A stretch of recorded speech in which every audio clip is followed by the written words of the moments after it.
सर्वांना शरणार्थी. मी ओमप्रकाश दादाप्पा तथा काका कोटे महाराष्ट्रातल्याच नव्हे जगभरातील वीरशैव लिंगायत समाजाचं नेतृत्व करणाऱ्या वीरशैव इंटरनॅशनल असोसिएशन या संस्थेचा मी विद्यमान अध्यक्ष आहे.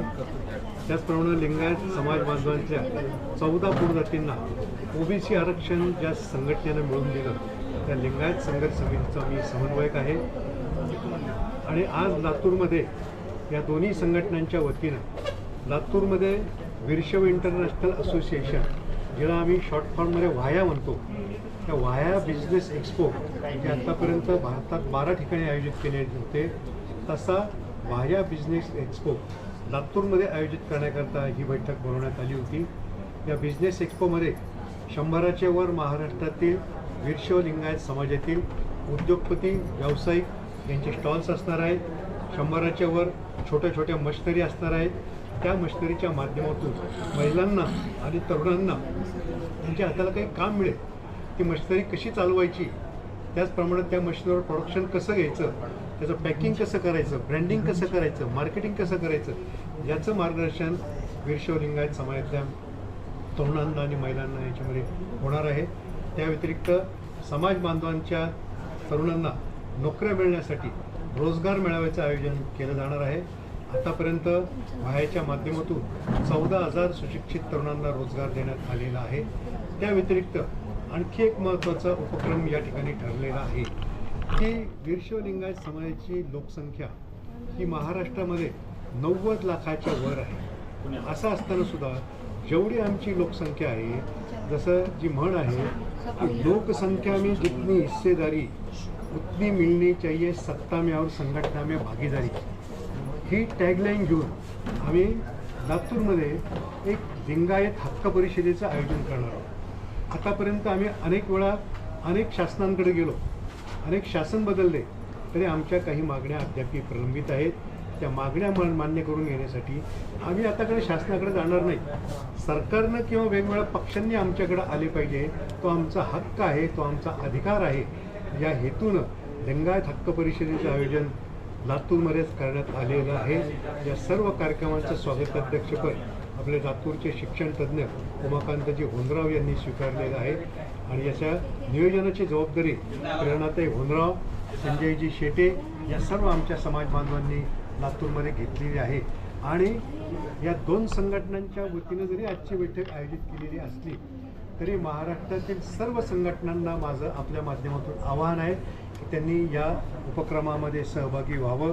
समाजातल्या सर्व समाज बांधवांना, सर्व संघटनांना बरोबर घेऊन हा उपक्रम आम्हाला राबवायचा आहे. आणि यामध्ये सरकारपुढे किंवा वेगवेगळ्या पक्षांसमोर आम्ही किमान समान कार्यक्रम तयार करून घेऊन जाणार आहोत. त्या किमान समान कार्यक्रमाची अंमलबजावणी त्या पक्षांनी करावी असं देखील आवाहन त्यांना आम्ही करणार. विषयांवर त्या ठिकाणच्या लिंगायत हक्क परिषदेमध्ये आम्ही मागणी करणार आहोत. यामध्ये आपण पत्रकारांनी सुद्धा आम्हाला सहकार्य करावं. विशेषतः महाराष्ट्राच्या कानाकोपऱ्यामध्ये पोहोचण्याकरता दिवस आता खूप कमी राहिलेले आहे. कमी दिवसामध्ये पोहोचण्याकरता तुमची मदत आम्हाला निश्चितपणे लागणार आहे. तर ती मदत तुम्ही करावी अशा प्रकारची अपेक्षा व्यक्त करतो.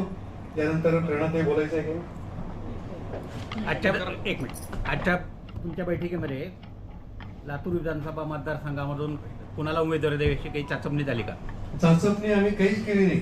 आम्ही असं समजणारी माणसं आहोत. आमचा कोणताच पक्ष नाही. लिंगायत हा आमचा एकमेव पक्ष. जो पक्ष आमच्या समाजातल्या जास्तीत जास्त उमेदवारांना संधी देईल तो पक्ष आमचा. आणि आम्ही एक तत्व पाळलेलं आहे, लिंगायत सगळ्या समाजाचा उमेदवार ज्या मतदारसंघामध्ये उभा असेल त्या मतदारसंघामध्ये जाऊन त्या उमेदवाराचा प्रचार करण्याचं काम लिंगायत संघर्ष समिती आणि वीरशैव इंटरनॅशनलने आतापर्यंत केलेलं आहे. तेच काम यापुढे देखील. उमेदवारी वगैरे मागणार का कोणाला? उमेदवारी कोणाला द्यावी म्हणून मागणार का तुम्ही? नाही, आम्ही जास्तीत जास्त पर्टिक्युलर नाव कोणाचं आम्ही सांगणार नाही. परंतु जास्तीत जास्त लिंगायतांना संधी द्यावी. आणि लातूरमध्ये तर आतापर्यंत अनेक वेळा लिंगायतांना डावललं गेलेलं आहे असा आमचा आरोप म्हणा किंवा सूचना म्हणा, शंका म्हणा आहे. आता त्याची मला कल्पना नाही. काय सांगा? सर्वांना नमस्कार, सर्वांचं सहर्ष स्वागत. या ठिकाणी उपस्थित काका, सर्वच मान्यवर. आता ज्या पद्धतीने आपल्या सगळ्यांना काकांनी सांगितलं, आपल्या सगळ्यांना माहिती, मागच्या काळामध्ये ज्या वेळी काम करण्याची संधी मिळाली त्यावेळी समाजातल्या कुठल्या ना कुठल्या घटकाला त्याचा लाभ झाला पाहिजे ही माझी वैयक्तिक भूमिका मागच्या काळामध्ये राहिलेली आहे. त्याच्यामुळे ज्या कुठल्या उपक्रमांमध्ये समाज म्हणून सहभाग घेतला त्याच्यात समाजातल्या घटकाला त्याचा कुठल्या ना कुठल्या पद्धतीने फायदा झाला पाहिजे ही भूमिका होती. मी गेल्या 2-2.5 वर्षांपासून वीरशैव इंटरनॅशनलच्या व्यासपीठावरून वेगवेगळ्या बैठकांसाठी उपस्थित राहिले. महाराष्ट्रभर अनेक बैठका झाल्या. त्यावेळी समाज बांधवांचे अनेक प्रश्न होते, त्याच्याविषयी डिस्कशन झाली. हा जो वीरशैव इंटरनॅशनलचा एक्सपो आहे याच्या बाबतीमध्ये महाराष्ट्रात वेगवेगळ्या ठिकाणी झाला, पण दुर्दैवाने आपल्याकडे हा एक्सपो होऊ शकला नाही. म्हणजे अगदी कर्नाटकात बेंगलोरमध्ये पण खूप मोठ्या प्रमाणात एक्सपो झाला, पण आपल्याकडे होऊ शकला नाही. त्यावेळी या 2 वर्षामध्ये सातत्याने जेव्हा संधी मिळाली त्यावेळी मी भूमिका मांडली होती की आपण लातूरला समाज बांधवांसाठी असा एक्सपो करूया. आता पण बैठकीमध्ये अनेक बांधवांनी आपली अशी एक इच्छा व्यक्त केली की आमच्या घरामध्ये 2-2 इंजिनियर मुलं आहेत पण त्यांना रोजगार नाहीये. आणि वीरशैव इंटरनॅशनलच्या माध्यमातून या एक्सपोच्या माध्यमातून आजपर्यंत समाजातल्या 14,000 मुलांना नोकऱ्या उपलब्ध झालेल्या आहेत. त्याच्यामुळे यशस्वीरित्या चालू असलेला हा कार्यक्रम आपल्या लातूरकरांसाठी झाला पाहिजे ही याच्या मागची प्रामाणिक भावना होती. आणि मला याचा आनंद आहे. मी सगळ्या पदाधिकाऱ्यांचं मनापासून या ठिकाणी अभिनंदन करते, धन्यवाद देते की लातूरला हा एक्सपो करण्याचं आता शेवटी ठरलेलं आहे.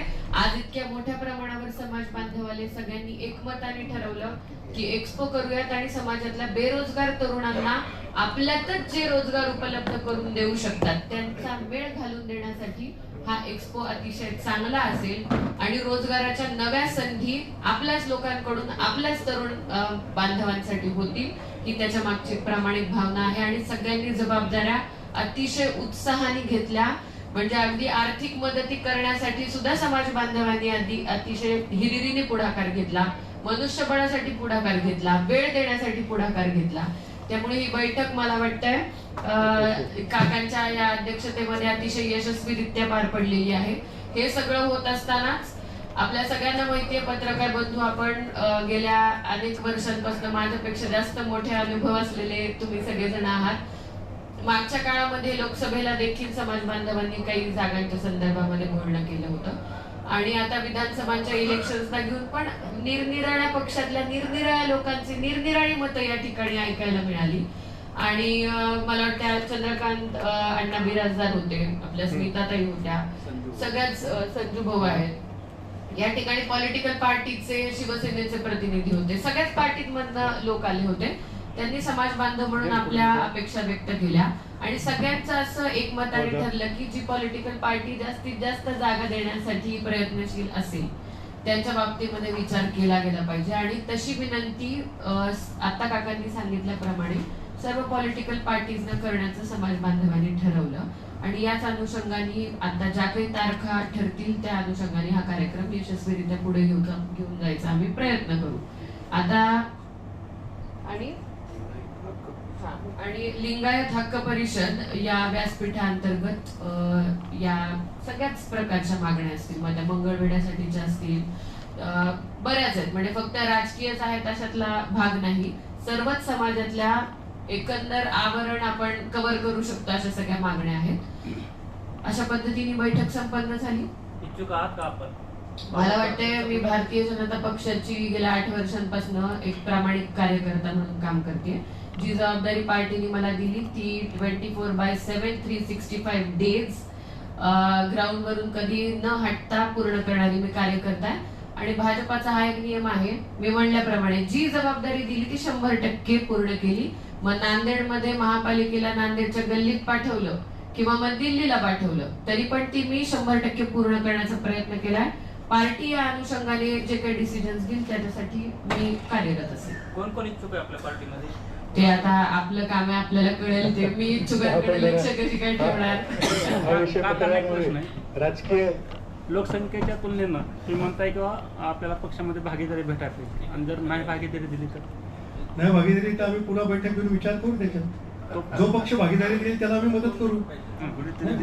आणि या आजच्या बैठकीला हे स्वरूप याला महाराष्ट्रातून समाज बांधव येणार आहे. आजच्या बैठकीला जवळपास 19 जिल्ह्यातले प्रतिनिधी हजर होते आणि महाराष्ट्रातल्या वीरशैव लिंगायत समाजातल्या सर्व संघटनांना आम्ही तुमच्याद्वारे आवाहन करू इच्छितो की या आमचं जे काही हे आहे आव्हान याच्यामध्ये सगळ्यांनी सामील व्हावं.